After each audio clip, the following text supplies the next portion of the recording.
A ver, entonces empezamos. Bien, lo bueno es de esto, ¿no? En acá tenemos bastante información para que en otro momento ustedes vengan, puedan leer. Inclusive, fíjense, una de las mejores maneras de aprender el inglés es esto, ¿no? Leyendo, obviamente, en inglés, escuchando los videos que en el segundo piso van a ver. Y entonces eso ya depende de ustedes las veces que puedan venir, y de preferencia siempre en grupos de 2, 4 personas, ¿ok? Entonces de eso se trata.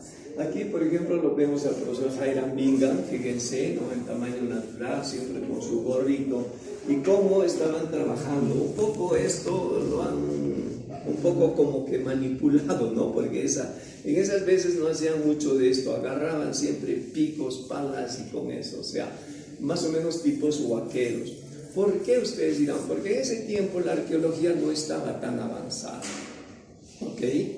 Entonces, noten que las rocas se aprovechaban siempre para poner ahí, ¿no es cierto?, a las momias. Y siempre, por ejemplo, el chiriucho era un plato especial dedicado a las momias. ¿Por qué? Porque todos los pueblos siempre creían, o la gran mayoría creían en la reencarnación del hombre, o que el hombre pues necesitaba comidita, ¿no es cierto?, en la otra vida. Entonces, por ejemplo, los cristocéntricos, los que creen en Jesucristo, simple y llanamente creen pues que tu cuerpo, ¿no es cierto?, tu alma y tu espíritu son 3 elementos diferentes. El cuerpo, como la tierra, 70% de agua, sangre, ¿no?, y lo demás la parte ósea. Entonces, el alma está con el intelecto, todo lo que estudias, lees, está en el intelecto, que no se pierde cuando mueres. Pero el espíritu tiene una conexión directa con Dios. Y el Espíritu Santo tiene presencia. Cuando tú lo llamas, tiene presencia, viene, puedes conversar con él. Entonces, el espíritu se va y eternamente se queda ahí. ¿Por qué? Porque ya Jesucristo dio su vida por nosotros, entonces debemos estar felices. No estar, ¿no es cierto? Porque a los muertos tú ya no les puedes pues hablar, orar, llevar cervecita, musiquita. No, porque ya muerto estás. Tu alma ya no sirve ya. ¿Por qué? Porque ya ha subido, ¿no es cierto?, al cielo. Y ahí se queda eternamente, ya no regresa, ya no. Entonces tenemos en esas cosas también. ¿Por qué tenemos esas dudas? Porque lamentablemente cuando tú no te introduces a lo que es a la lectura de la Biblia, no entiendes mucho de eso. Entonces, ellos creían pues de que los muertos necesitaban, y no solamente los egipcios, por ejemplo, igual, ¿no? Y muchas de las culturas, ¿no? Entonces le ponían siempre su comidita, todo lo que ellos utilizaban. Pero enhorabuena, porque son elementos que se han encontrado, y obviamente que el 80%, como les digo, eran mujeres, o sea, era un tipo de agias. ¿Quiénes producían más en la cultura andina? Las mujeres. Entonces habían este tipo de conventos donde trabajaban y producían, pues.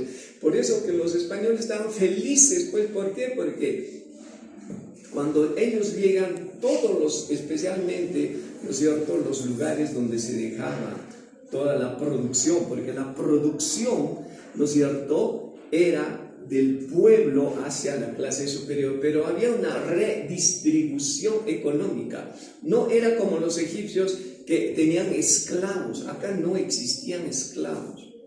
Entonces, tenían pues depósitos, las holjas, ¿no es cierto?, donde felices ahí todo el tiempo sacaban de ahí la cantidad que querían. Y si un campesino, un campesino, o lo que ustedes quieran, sacaba una cantidad, tenía que devolver esa cantidad más un plus, más por decirles un 10% de más. Entonces, esas colcas siempre estaban llenas todo el tiempo. Por eso siempre decimos, ima pizcachun hijo y ya cachun. O sea, ¿qué cosa significa? ¿Qué te importa nada con tal que tengas vitute, alimento, papeo, como decimos, ¿no? Lo demás viene de por sí, o sea, ¿te das cuenta? Entonces, haciendo el camino inca, bajando, hay una gran roca como esta, donde se encontraron algunas momias ahí, que más o menos esa es la representación. Bien, hasta acá esta parte. Si quiere corroborar algo el profesor Daniel, o si quieren alguna pregunta, si tienen, ese es el templo del sol. ¿Por qué? Por la estructura semicircular. Y esa ventanita que ustedes ven allá está centrada al este. Y acá cuando ves, ¿no es cierto? Si salimos afuera al patio, más tarde les voy a mostrar Tícola allá y el Ausangate allá. Junio, diciembre, diciembre, junio. Junio, julio, agosto, septiembre, octubre, noviembre, diciembre, enero, febrero, marzo, abril, mayo, julio. Todo siempre está hacia el este y oeste, oriente y poniente, ¿ok? Bien, Danielito, adelante, y después si hay alguna pregunta, adelante. Bien, muchas gracias, doctor. Agradecerle por la introducción que nos hace a este importante museo. Como les había mencionado al principio, esta es una casa bastante importante, es una casa virreinal. Estamos ante una casa pues, del siglo XVII, ¿no? Muchas de esas casas que existieron antes de 1650 lamentablemente fueron destruidas en el terremoto que hubo y después se han tenido que reconstruir después del terremoto de 1650 y esta es una de ellas. Por cierto, los marqueses de la Concha todavía existen en España, ¿no? La casa conserva los fragmentos de la pintura mural que tenía, ¿no? Entonces pueden ver en algunas partecitas, fíjense, hay fragmentos de pintura mural, ¿no? Y obviamente han tenido que restaurar la casa. La parte que no se ha podido restaurar, al menos recuperar la pintura mural, se ha cubierto con una pintura para adaptar, ¿no? el ambiente, en este caso el museo. Y van a ver los paneles, hay unos paneles explicativos que ya mostró el doctor Zoilo, tanto en español y en inglés, con algunas fotos también antiguas. Son fotos, por cierto, que se han sacado de la revista de la National Geographic Magazine. Ha sido una de las que ha auspiciado el viaje de Hiram Bingham, ¿no? Entonces, si ustedes logran obtener esa revista, ahí van a encontrar la explicación que hace el mismo Bingham y también una buena parte de las fotografías que tomó. Hasta donde se tomó alrededor de 11.000 fotografías, ¿no? De las 11.000 no se publicó todas. Una buena parte obviamente lo tiene la National Geographic y la universidad para la cual hizo la investigación Hiram Bingham. Entonces, el museo muestra en varios ambientes, repito, fotografías que fueron publicadas en la National Geographic Magazine entre 1912 a 1915. Salió en varios números. Hace tiempo vi una de las ediciones en el Museo Inca, lo tienen en su biblioteca. Y supongo que de ahí también han extraído para armar aquí en el Museo Machu Picchu, ¿no? Entonces, en museos hay este tipo de elementos que en 3 dimensiones, ¿no? Que representa una determinada escena, se le denomina diorama, ¿no? Entonces, lo que estamos viendo es un diorama, lo ha dicho el doctor Zoilo, aquí está Hiram Bingham, ¿ya? Y hasta donde tengo entendido es el doctor Eaton, era el osteólogo. Bingham pues arma un equipo en Estados Unidos, ¿no? Habían geólogos, habían botánicos, habían obviamente también un osteólogo, profesionales de distintas áreas. Por eso era una de las primeras expediciones científicas que se realizó a Cusco, ¿no? Realizaron los primeros levantamientos topográficos del Valle del Cusco, de varios lugares, ¿no? Entonces, es esa escena donde Hiram Bingham, fíjense, inclusive su traje lo habían preparado especial para esta expedición. De ahí inspiró, ¿no? A una película de Indiana Jones, ¿no? Donde utiliza este tipo de traje, inspirado en el que utilizó Hiram Bingham. También sabemos que Kodak le estaba apoyando. Y le habían dado una de las cámaras más modernas para aquella época, ¿no? 1912. estaba utilizando ahí. Pero estas cámaras ya funcionaban no exactamente con un vidrio, sino ya era otro tipo de material, ahorita no recuerdo el nombre, pero es una especie de plástico, ¿no? Donde se impregnaba obviamente el negativo y de ahí se revelaba y se sacaba las fotografías. En este caso todavía a blanco y negro, ¿ya? Pero fíjense, para aquella época obviamente era una de las cámaras modernas de Kodak, todavía no lo habían lanzado al mercado, ¿ya? Y Hiram Bingham fue uno de los primeros en utilizarlo. Toma esta fotografía, que por cierto la publica en la National Geographic, ahí van a ver al Dr. Eaton utilizando una brocha y limpiando. Y también de la tumba obviamente toman algunas fotos que lo pueden ver aquí, ¿no? Con algunos personajes que le van a ayudar, gente que vivía cerca de Machu Picchu, ¿no? Y que le van a apoyar al Dr. Hiram Bingham. Como bien lo mencionó nuestro director, tengo entendido que el Dr. Eaton, al momento de hacer el análisis de los esqueletos, pues identificó más del 80% como mujeres, ¿ya? Y ahí hay un dato muy interesante. En el año 2003, si no me estoy equivocando, 2003 o 2013, se hizo un reestudio de los esqueletos que encontró la expedición y lo hizo el doctor John Verano. Y el doctor John Verano ya también tiene otra perspectiva, ¿no? Él es antropólogo forense. Y el doctor John Verano ya también indica en el reestudio que hace de los esqueletos, él dice, en aquella época, como la tecnología no había avanzado mucho, el doctor Eaton se equivocó, ¿no? Ahora, haciendo el reestudio de los esqueletos, bueno, podemos decir de que había aproximadamente un 50% de esqueletos de varones y otro 50% de esqueletos de mujeres, ¿no? Entonces, si no me estoy equivocando, en la última sala de este museo hay un video donde el doctor John Verano explica ese reestudio que realiza, ¿no? Entonces, este es un ambiente que nos introduce al Museo Machu Picchu y obviamente nos muestran también, al menos en esta vitrina, materiales importantes. Fíjense, hay un dibujo hecho a mano ahí, un plano, ¿no? Hay cartas que el mismo Bingham está escribiendo, está pidiendo permiso al gobierno de aquella época para que le autoricen y pueda hacer los estudios en Machu Picchu.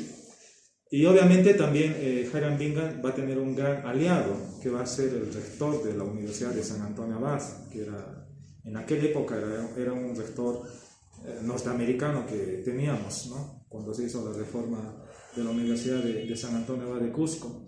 Entonces están esas cartas, van a ver, con máquinas de escribir antiguas, ¿no? Que pues, repito, dirigidas a las autoridades, ¿no? Para peticionar, en este caso, un traductor y también un alguacil, ¿no? Que le acompañas, ¿no? Durante la expedición que iba a realizar. Bien, eso es cuanto podría mencionarles. Si tienen preguntas, por favor, pueden aprueben la presentación. Si desaprueban, no queda como más este. Ya, bueno, yo voy anticipando eso.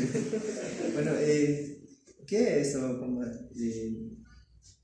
Hiram Bingham participó en esto, en la gestión, al menos para la limpieza del sitio arqueológico de Machu Picchu. Y cuando él llegó, al menos encontró no todo ocupado, tapado con árboles. Entonces, ¿él solo hizo las excavaciones o él ya participó en las cuestiones de limpieza y todo eso y lo dejó limpio? A ver, es interesante la pregunta, ¿no? Y acá en la fotografía nos muestra perfectamente, porque él viene en 1911, pero llega, ¿no es cierto? Nuevamente vuelve en 1912 y las excavaciones recién comienzan ese año. Entonces noten cómo ha encontrado, fíjense los árboles, ahí están las evidencias. Y claro, como les decía, pues, de que les pagaban a las personas que trabajaban por momia un sol, etc. Entonces todos los campesinos comienzan a limpiar, porque cuando tú llegas a Machu Picchu, ¿no es cierto?, encuentras unas casitas ahí. En esas casitas vivían estos campesinos, ¿no? Entonces ellos obviamente le ayudan a poco a limpiar. Entonces cuando él, por ejemplo, ve el Templo del Sol, ahí sí recién se sorprende. ¿Por qué? Porque el estilo es inca imperial allá. Y solamente el Templo del Sol, el Templo de las Tres Ventanas, ¿no es cierto?, es inca. La mayoría es perja o pirca, un 80%. O sea, si automáticamente tú ves el inca imperial, significa lugar ceremonial o muy importante. En cambio, si ves, por ejemplo, perja o pirca, menos importante, ¿no? Entonces, allá está el Intihuatán. Igualmente, fíjense la cantidad de arbustos y todo eso, porque está completamente cubierta de vegetación. Para mí, ¿por qué se construye Machu Picchu? Por tres plantas importantes. Las hojas de coca, que comienzan a crecer aquí, la Erythrina falcata, ¿no es cierto? O sea, por ejemplo, tenemos pues la Uncaria tomentosa, la uña de gato, que es un reconstituyente celular.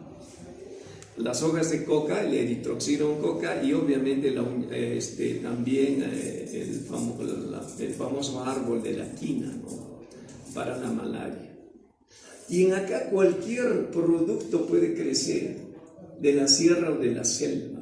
Ese es lo bueno, ¿no? ¿Por qué? Porque por la altura, 2.400, la estación 2.000, 2.400, Huayna Picchu 2.750 y la montaña Machu Picchu 3.050.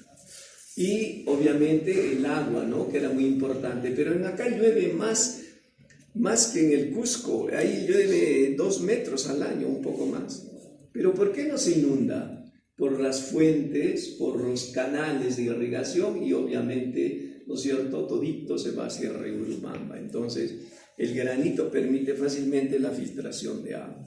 Entonces, el agua hacía pues de que la vegetación crezca rápidamente. Sí. Ahora, si tú revisas las primeras fotos que toma Bingham, hay fotos donde se ve que está, por lo menos será pues un 90% cubierto con vegetación.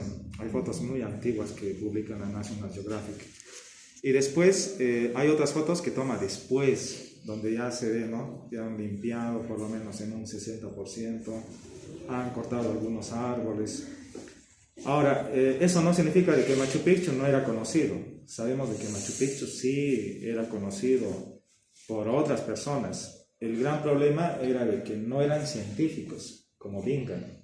Bingham sí, como les decía, se conocía con universidades, con instituciones como CODAS, la National Geographic, y obviamente el descubrimiento que va a hacer lo va a dar a conocer a nivel mundial, ¿no? Y la National Geographic va a ser una de las principales empresas que va a publicitar eso.